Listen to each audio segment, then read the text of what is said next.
And right out of the gate, the first chapter by this guy who, again, he's this guy that's been all this warfare. He's, done raids and assaults and defenses. He's done all these things, all these tactical things. And the first chapter is called Battlefield Psychology.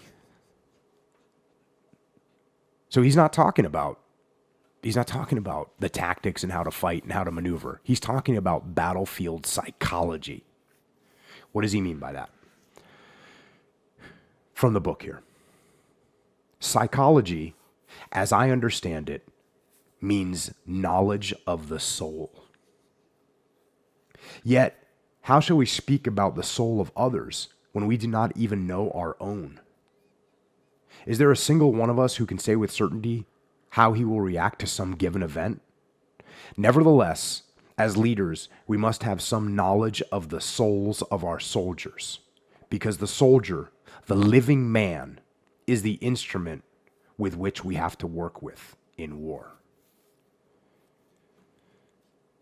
So this is something, going back to when I got interviewed by Tim Ferriss, and he asked me, what was the most complex operation you were ever in charge of?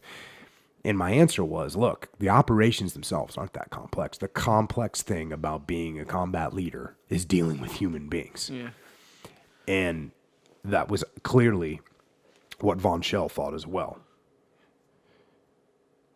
Back to the book. The great commanders of all times had a real knowledge of the souls of their soldiers. Let us use a more simple phrase and call this knowledge of the soul knowledge of men. Knowledge of men in all wars has proved an important factor to the leader. It is probable that this will be still more true in future wars.